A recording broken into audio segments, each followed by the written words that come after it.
Let's remember this week as we get into talking about roles, rules, and routines, it's the courage to continue that counts.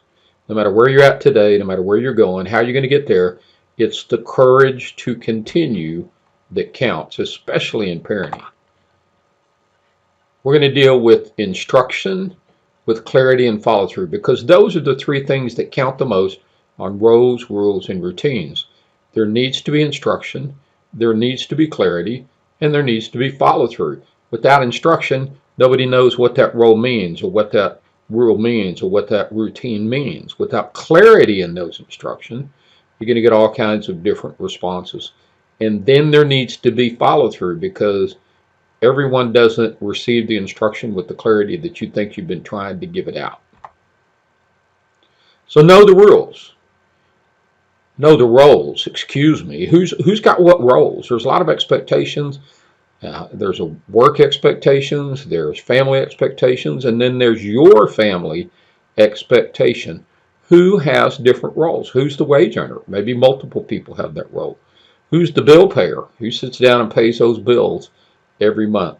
Who's dad? Who's mom? Who's the child? You know, sometimes children get it mixed up and they think they're supposed to be the parents.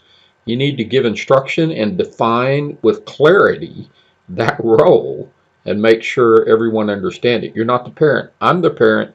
You're the child. You're not the mom. I'm the mom. You're the dad. You're not the dad. I'm the dad, right? Those roles need to be clear. Who's the student? There's students in the house. That's a role. Who cleans the house, right? And what areas do they clean? Maybe somebody has an assignment that their role is to keep the kitchen clean. Another one has a role to keep the living room clean. Make that clear. Give instructions, right? Follow it up. Who's the trash taker outer? And what days does that happen? But who is that? Who's that person? If it rotates, then you got to have a rotating role. Everybody knows on this week it's me, and this week it's someone else. Who plays sports?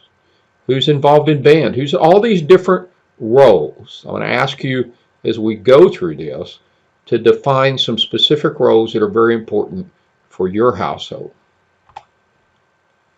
So how about the rules? You want to clarify the rules.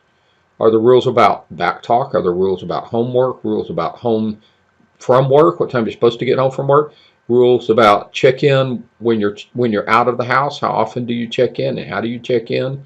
Do you just text or do you call?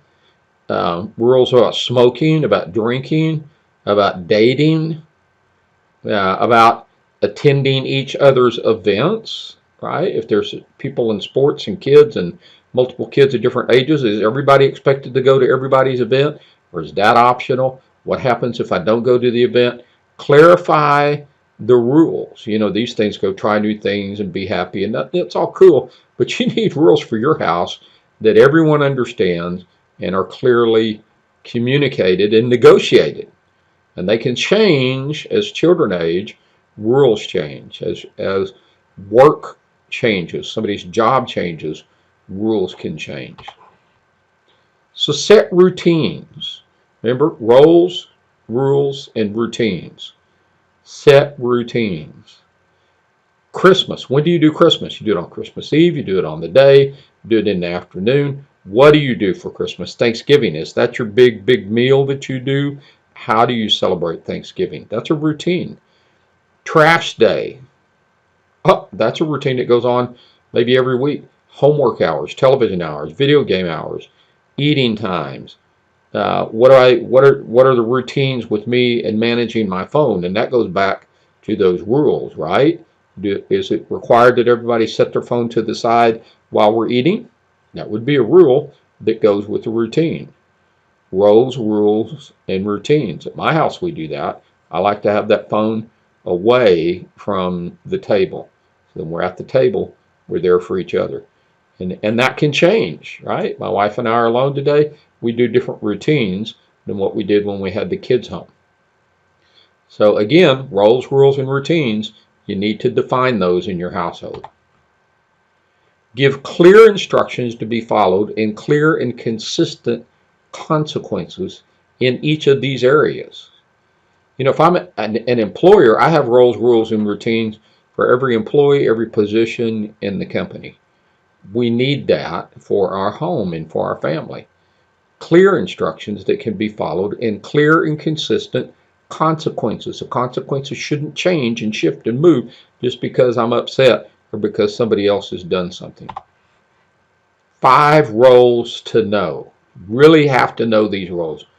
Who's in charge of earning wages? Might be multiple people, but everybody needs to know that. Who's in charge of being a student? Who's in charge of different chores? Who's in charge of cleaning different things at the house? And who's in charge of fun assignments? You might have somebody who's assigned the role of coming up with something fun to do every week. So I'm going to challenge you as you go ahead in this course to define 5 key roles that you think are really important to your household. What about 5 clear rules? Homework. When's it supposed to be done? When does it start? When does it end? Respect. How is respect given? Consequences of not doing chores. Consequences of not doing homework. How co-parents resolve disputes. Right? Can you get mom to fight against dad, or dad fight against mom, or mom number 2 to fight against mom number 1? How are co-parents resolving disputes? 5 clear rules. What are the clear rules that you're going to have in your house? You might have 20 rules, but if they're not clear, they're not really rules, they're just wishes. 5 settled routines. How do you involve yourself in church and community? What's your morning routine? What's everybody expected to do when they get up, and how they get up? They're supposed to make their bed. Who makes the coffee in the morning? Coming home. Going to bed. When you come home, how do you come home? How do you walk in that door? Do you walk in screaming and yelling? Do you walk in peaceful and calm? Do you walk in and greet everybody who's in the house? How do you come home? Going to bed. Right? The kids, if you're coming home and you get a snack, is that part of that routine? Going to bed. Who reads who to sleep? What time does that happen? Traditions. You might have some specific traditions in your house that you celebrate, and those are routinely done as they come up. They might come up weekly or monthly or special times a year. I'm going to ask you to give me 5 settled routines that are really important. And remember, it's the courage to continue that counts. Success is not final. You get everything done. That's not the end of the game. Failure is not fatal. You make a mistake. That's not the end of the game. It's the courage to continue that counts when you're setting roles, rules, and routines.